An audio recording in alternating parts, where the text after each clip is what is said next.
नमस्कार। आजाद संवाद मीडिया में आपका स्वागत है। खबरों के संकलन के साथ मैं रमेश पटेल। हरियाणा में विधानसभा चुनाव का बिगुल बज चुका है। विधानसभा चुनाव में बैठे बैठाए कर्नल रनौत ने विपक्ष को मुद्दा दे दिया है। कंगना रनौत ने 3 किसान काले कानून को फिर लागू करने की बात कही है। इस बात को कांग्रेस पार्टी ने चुनावी मुद्दा के रूप में जनता के सामने रख रही है। कांग्रेस पार्टी के राष्ट्रीय अध्यक्ष मल्लिकार्जुन खड़गे ने भारतीय जनता पार्टी के सांसद कंगना रनौत कानून लाए जाने की बात पर निशाना साधा है। खड़गे ने आरोप लगाया कि सत्तारूढ़ पार्टी के रग रग में किसान विरोधी मानसिकता भरी है। प्रधानमंत्री के नेतृत्व वाली सरकार न्यूनतम समर्थन मूल्य एमएसपी की कानूनी गारंटी के खिलाफ है। कंगना रनौत निरस्त किए गए कृषि कानून की वापस लाने की वकालत की थी। यही नहीं, किसानों से कहा कि कृषि कानून वापस लाने की मांग स्वयं किसान करे। किसान आंदोलन के बाद 700 किसान शहीद हो जाने के बाद यूपी चुनाव में नुकसान को देखते हुए प्रधानमंत्री नरेंद्र मोदी ने किसानों से माफी मांगते हुए कहा था, मेरी तपस्या में कोई कमी रह गई है। किसानों को मैं समझा नहीं पाया। किसान कानून वापस लेता हूँ।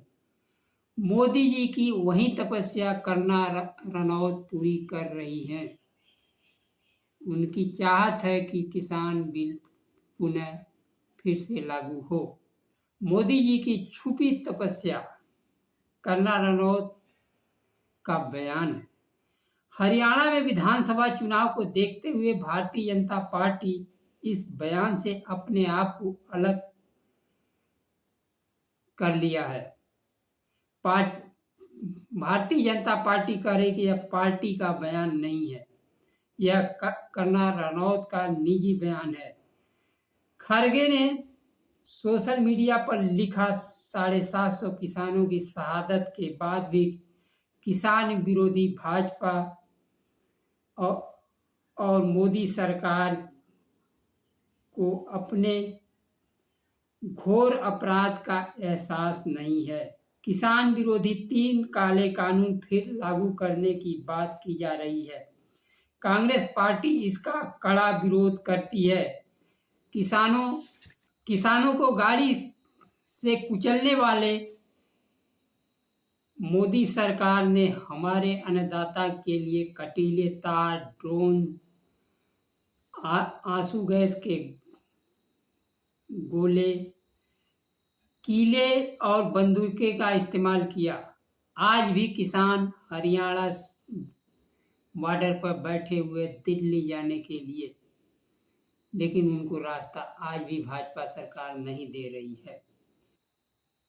किसानों को आंदोलनजीवी परजीवी जैसे टिप्पणी किए जाने का हरियाणा समेत सभी विधानसभा चुनाव में, जो कि जम्मू कश्मीर का है, झारखंड का है, महाराष्ट्र का आने वाला है, इन सभी चुनावों में भारतीय जनता पार्टी को जवाब मिलेगा। उन्होंने आरोप लगाया कि किसान आंदोलन वापस लेते समय 3 वादे मोदी सरकार ने किया था। स्वामीनाथन कमेटी की रिपोर्ट, एमएसपी लागू करने और कानूनी गारंटी देने की शर्त, किसानों की आय दुगना करने, सरकारी समिति की घोषणा आज भी ठंडे बस्ते में है।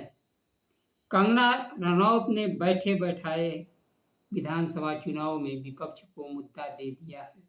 विधानसभा चुनाव को लेकर आज प्रधानमंत्री यहाँ हरियाणा में सभा कर रहे थे। उन्होंने अभी अपनी सभा में मुख्य बात यही कही कि कांग्रेस का भ्रष्टाचार। कांग्रेस का भ्रष्टाचार 10 साल से प्रधानमंत्री जी शासन कर रहे हैं, राज्य और केंद्र दोनों में, लेकिन फिर भी उन्होंने कांग्रेस को कटघरे में नहीं खड़ा कर पाया। उनका मूल भाषण का यही था कि कांग्रेस का भ्रष्टाचार और कांग्रेस आरक्षण खत्म करना चाहती है। प्रधानमंत्री जैसे पद पर बैठे हुए व्यक्ति झूठ बोल रहे हैं। उन्होंने राहुल गांधी के पूरे भाषण को पढ़ा नहीं कि सुना नहीं, वह झूठ बोल रहे हैं। जबकि भारतीय जनता पार्टी आरक्षण खत्म करने में नंबर 1 पार्टी है। जब आरक्षण पिछड़ों के लिए लागू हुआ था तब भारतीय जनता पार्टी ने ही विश्वनाथ प्रताप सिंह सरकार से समर्थन वापस लिया था। प्रधानमंत्री मोदी जी पिछड़े वर्ग से होते हुए भी आज भी जाति जनगणना से भाग रहे हैं, जाति जनगणना नहीं कराना चाहते हैं। वहीं आज राहुल गांधी जम्मू कश्मीर में चुनावी सभा को संबोधित कर रहे थे। चुनावी सभा को संबोधित करते हुए राहुल गांधी ने कहा कि आज जम्मू की कश्मीर की सबसे बड़ी मांग है पूर्ण राज्य की दर्जा। उन्होंने कहा अगर इंडिया गठबंधन की सरकार आई तो पुरजोर कोशिश की जाएगी कि राज्य को पूर्ण राज्य का दर्जा प्रदान किया जाए।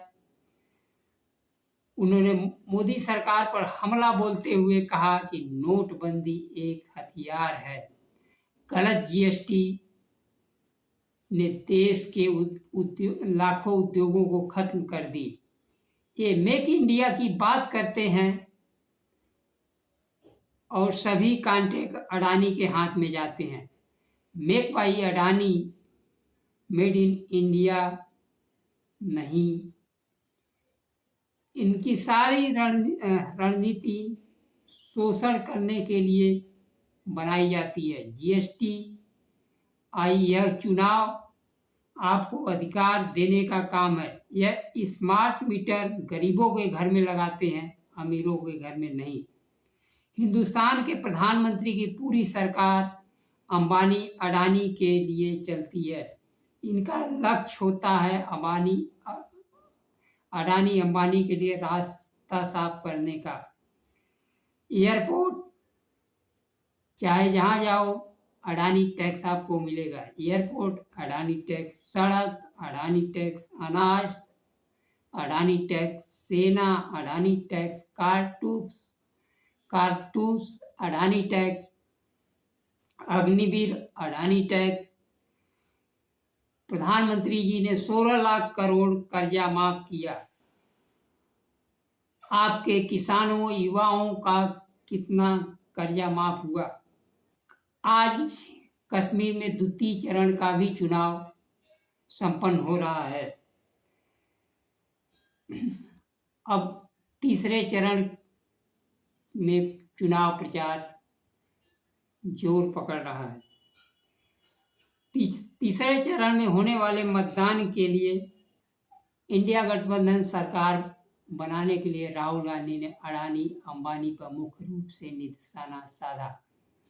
अगली खबर झारखंड से है। झारखंड में भी अगले महीने 1-2 महीने में चुनाव संपन्न होने वाले हैं। झारखंड के मुख्यमंत्री हेमंत सोरेन ने केंद्र से बकाया 1.36 लाख करोड़ राशि के लिए प्रधानमंत्री नरेंद्र मोदी को पत्र लिखा है। बकाया राशि भुगतान के लिए उच्चतम न्यायालय ने 14 अगस्त को फैसला सुनाया था, लेकिन यह धन राज्य को अभी तक नहीं मिला। हेमंत सोरेन ने आरोप लगाया कि हक मांगने पर जेल में डाल दिया जाता है। इस पत्र के बाद झारखंड की सियासत चुनावी वर्ष में गर्मा गई है। एक अन्य खबर में मुख्यमंत्री हेमंत सोरेन ने सरना कोड बिल पर बात की। उन्होंने कहा कि राज्य सरकार ने झारखंड विधानसभा में सरना कोड बिल पारित कराकर केंद्र सरकार को भेज दिया है, लेकिन दुर्भाग्य से केंद्र सरकार ने इस महत्वपूर्ण विधेयक पर कोई ठोस कदम नहीं उठाया है। झारखंड विधानसभा का विशेष सत्र बुलाकर 2021 में सरना कोड बिल सर्वसम्मति से पारित किया गया था। झारखंड विधानसभा में भारतीय जनता पार्टी मुख्य विपक्षी दल रहते हुए भी सरना कोड बिल का समर्थन किया था। अब प्रधानमंत्री सरना कोड बिल कब लागू करने की घोषणा करते हैं जिससे आदिवासियों को उनका धार्मिक पहचान मिल सके। नमस्कार, जय संविधान।